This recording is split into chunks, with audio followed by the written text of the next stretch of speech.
इमरान साहब, सबसे पहले तो मैं आपसे यही जानना चाह रही हूँ कि कल के इजलास में बहुत टफ टाइम मिलने वाला है PMLN को। उसकी वजह यह है कि यहाँ पर PTI बड़ी तादाद में है और असेंबली के अंदर ही मौजूद है और स्पीकर भी PTI को सपोर्ट करने वाला है। तो कल हम एक दफ़ा फिर वही मनाजिर, धींगा मुश्ती और बहुत ज़्यादा तूफ़ान बदतमीज़ी देखेंगे जो हम इससे पहले भी पंजाब असेंबली में देख रहे हैं। बिस्मिल्लाहिर्रहमानिर्रहीम।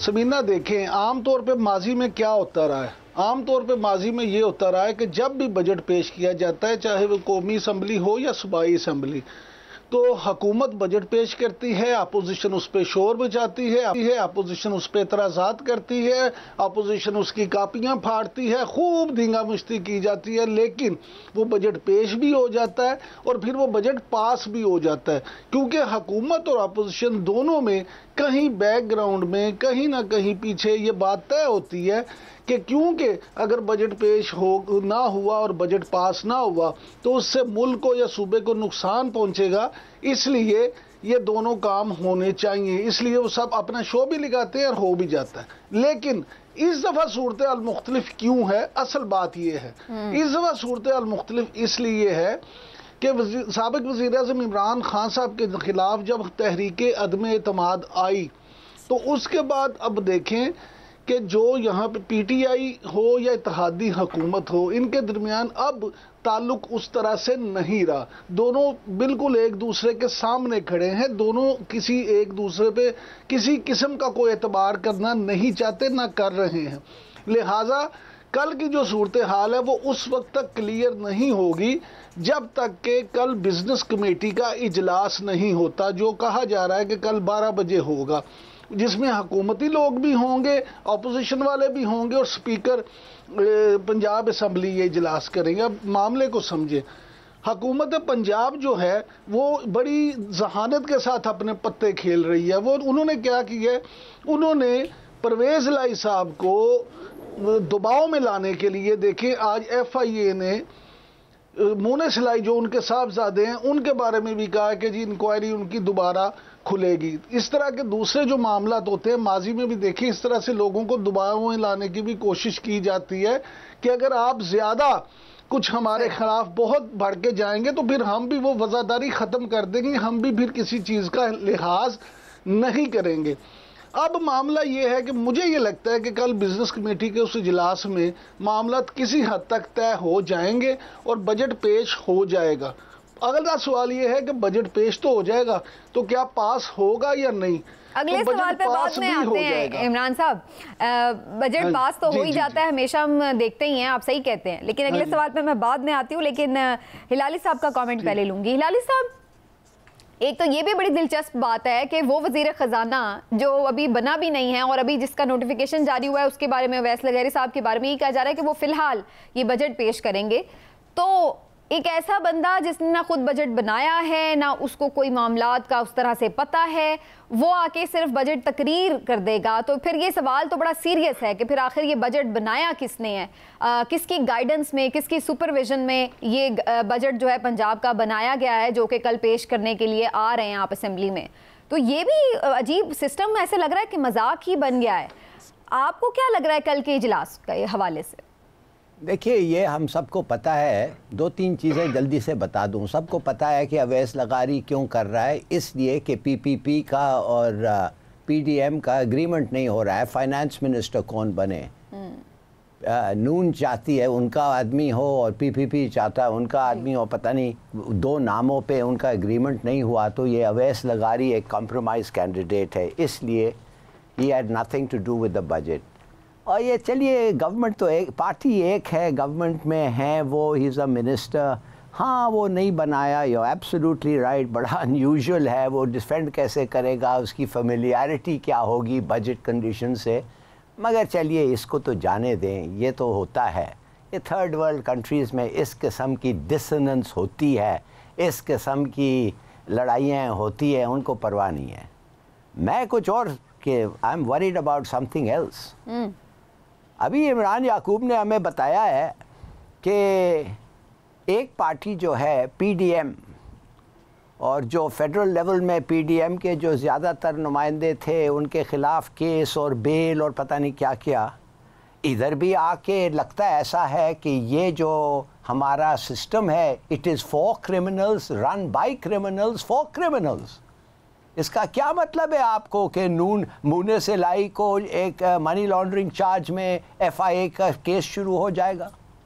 ये तो ब्लैकमेल है। कोऑपरेट हमारे साथ करो नहीं तो तुम्हारा मनी लॉन्ड्रिंग केस चलेगा। अच्छा चलो, वो कोऑपरेट अगर कर लिया तो मनी लॉन्ड्रिंग केस फिर नहीं चलेगा क्या? फिर वो ड्रॉप हो जाएगा और अगर वो गिल्टी है पैसे लेके निकल जाएगा। ये कोई तरीका है मुल्क चलाना? Isn't it disgraceful? अभी मैं आपको और बताता हूँ। स्पीकर साहब जब कल बिजनेस मीटिंग होगी, स्पीकर साहब के पास बड़े 101 रीजंस हैं, टैक्टिक्स हैं। वो कहेंगे तुम प्रेजेंट ही नहीं कर सकते बजट को, फिर क्या होगा?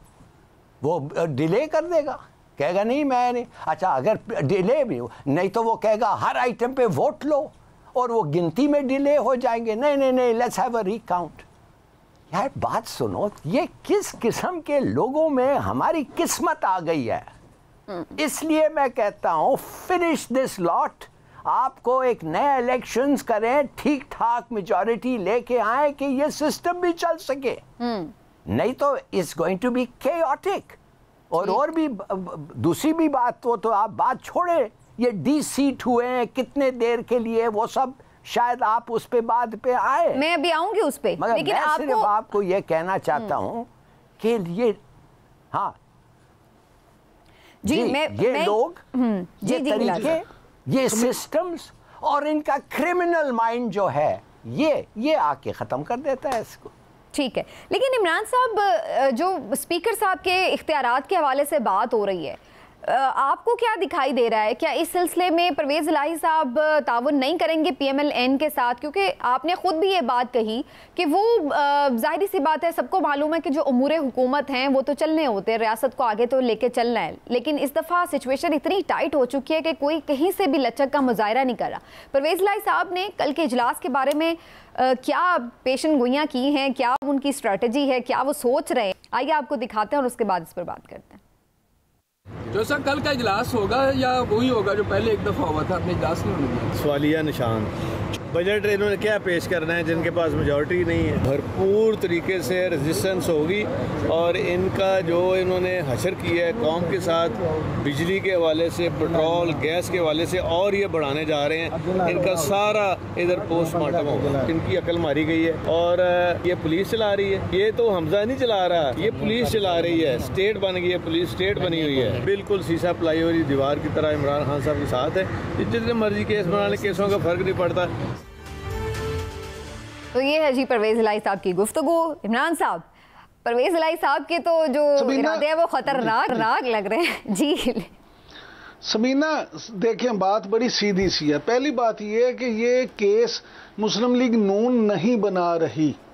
मुने सिलाई साहब के खिलाफ ये नया केस कोई नहीं बनाया जा रहा, ये वही पुराना केस है जिसकी बिना पे पहले इमरान खान साहब उनको इतना अरसा वादा करने के बावजूद वजीर नहीं बनाते थे, और काफ लीग का इख्तलाफ ही ये था, आपको याद होगा। जी फिर एकदम से मजबूर होके, हालात से मजबूर होके वजीर, उस वक्त के वजीर आजम इमरान खान साहब ने मुने सिलाई को वजीर भी बना दिया वफाकी, और फिर ये मामला हल भी हो गए। लिहाजा एक तो ये बात कि जी हुकूमत, कोई मौजूदा हुकूमत को केस बना रही है, ये मौजूदा हुकूमत केस नहीं बना रही।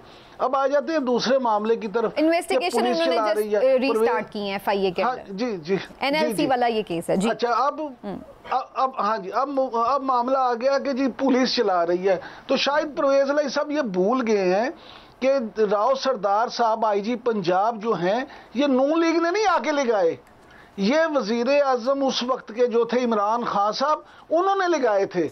उस्मान बुज़दार साहब उस वक्त वजीर आला पंजाब, लेकिन इसके अलावा भी काफी चेंजेस हो गए। इमरान साहब, फयाजुल हसन चौहान साहब हमारे साथ मौजूद हैं इस वक्त, पीटीआई के सीनियर रहनुमा। पंजाब में उनकी स्ट्रेटजी कल क्या होने जा रही है, उससे बड़ी जरूरी इंफॉर्मेशन हम चाहेंगे। शुक्रिया आपका चौहान साहब, आपने आज हमें शो में। फयाज साहब वैसे भी, फयाज साहब हमेशा अंदर की बात बताते हैं, इंशाल्लाह आज भी बताएंगे। चौहान साहब को हम खुशामदीद कहते हैं। इमरान साहब कह रहे हैं आप अंदर की बात बताते हैं, तो जरा अंदर की स्ट्रेटजी हमें बता दें, कल अंदर क्या होने वाला है ऐवान में? बिस्मिल्लाहिर्रहमानिर्रहीम। सबसे पहले तो इमरान याकूब साहब की बातें सुन रहा था, मजा आ रहा था जो वो बातें कर रहे थे। लेकिन बात ये है कि राव सरदार साहब को पॉइंट डिप्यूट या उनको रिक्रूट वो कम अज कम बुज़दार साहब ने नहीं किया था, ना इमरान खान साहब ने किया था, ना हमारी पीटीआई की हुकूमत ने किया था। वो एक ब्यूरोक्रेट है, वो एक जनाब सरकारी मुलाजिम है। अब सरकारी मुलाजिम का एटीट्यूड डिपेंड करता है कि वो किस हुकूमत के मातहत काम कर रहा है।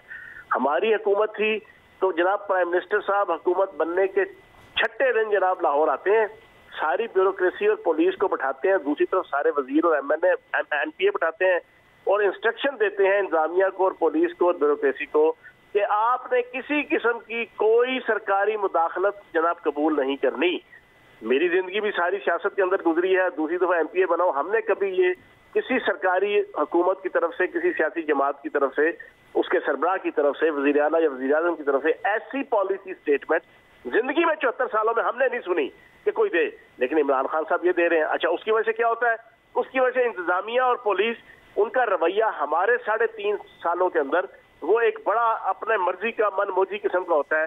लेकिन दूसरी तरफ जब आले शरीफ आते हैं वो अपनी मर्जी के मुताबिक जनाब 14 बंदों को दिन दिहाड़े मॉडल टाउन में मार भी देते हैं, 80 बंदों को पैरालाइज भी कर देते हैं, हामला बच्चों के औरतों के जनाब पेटों पे गोलियां भी मरवा देते हैं। वो दिन दिहाड़े सारी कत्लो गारतगरी 22 घंटे इंटरनेशनल नेशनल मीडिया के सामने उसी पुलिस से, उसी इंतजामिया से भी करवाते हैं। वो आले शरीफ पर से इक़्तिदार आते हैं तो जनाब दुनिया की हिस्ट्री में पहली दफा असेंबली के अंदर पुलिस सैकड़ों की तादाद में दाखिल होकर पार्लियामेंटेरियन को 70-70, 80-80 साल की खवातीन पार्लियामेंटेरियन को जुल्म, जबर और इस्तिबदाद का शिकार भी कर देती हैं। फर्क असल में आपकी हुकूमत का होता है, आपकी हुकूमती लीडरशिप का होता है, वजीर आला और वजीर आजम का होता है कि उनकी पॉलिसी के मुताबिक ब्यूरोक्रेसी और इंतजामिया चलती है। इमरान मेरे सवाल पे भी आ जाए। चलिए अब मेरे सवाल पर आ जाए, कल क्या बजट पेश होने दिया जाएगा और क्या स्ट्रेटेजी है और आप लोग अपोजिशन लीडर कौन है ये तो बता दें। आप बजट ना पेश होने दें, हमारी मजाल। और भाई आले शरीफ की हुकूमत इंटरनल और एक्सटर्नल पावरफुल जनाब जैसे कहते हैं ना किलों के ऊपर चल रही है। माजदा जोर किला तो होता है ना, ठीक है ना जी। इनके किले मजबूत है जनाब, ये जो चाहे करें। जंगल क्या कहते हैं वो, शेर जंगल का बादशाह, अंडे दे या बच्चे। जनाब इनकी आगे कौन सी पिछले 2.5 महीने में इन्होंने कोई लीगल सारी चीजें की है? हर चीज 2 नंबर, हर चीज इलीगल, हर चीज गैर आईनी। गवर्नर को हटाना गैर आईनी तरीके से। तो फिर जो वो करना चाहें कल करेंगे, इसका मतलब है आप कुछ नहीं करने जा रहे? उसी की करना है जनाब, करना इन्होंने है। इन्होंने इस वक्त अन्नी डाली हुई है। अभी आप देखें ना 38-40 के करीब एमपीएस के ऊपर जनाब इंसदाद दहशतगर्दी और कत्लो गारतगरी के पर्चे कटा दिए हैं। हमारी जनाब एक किक जो है ना वो इक़दाम कत्ल है। ये 14 बंदे दिन दिहाड़े मारते हैं तो जनाब ये तमगा। आज चौहान साहब आप शिकस्त खुर्दा से लग रहे हैं मुझे वैसे। नहीं, मैं एक अपने स्टाइल में आपको सारी चीजें बयान कर रहा हूँ। मैं ये छोटी सी बात, एमपीएस एक गैर कानूनी पुलिस की असेंबली हॉल के अंदर दाखिल होने पे अपनी इज्जत बचाने के लिए कोई एक्टिविटी करे तो वो इंसदाद दहशतगर्दी और इक़दाम कत्ल। ये 14 बंदे दिन दिहाड़े मार दे, ये बिल्कुल मुबर्रा। ये गुंडागर्दी करें, बदमाशी करें, कत्ल करें, लोगों की इज्जतों के ऊपर हाथ डालें, इनको जनाब ये अल्लाह के वली, गौस, कुतुब और कलंदर। हम लोग जनाब आले शरीफ की हुकूमत में जनाब गुंडागर्द, हम लोग दहशतगर्द। ये जनाब फर्क है ना, हम तो फर्क बयान कर रहे हैं।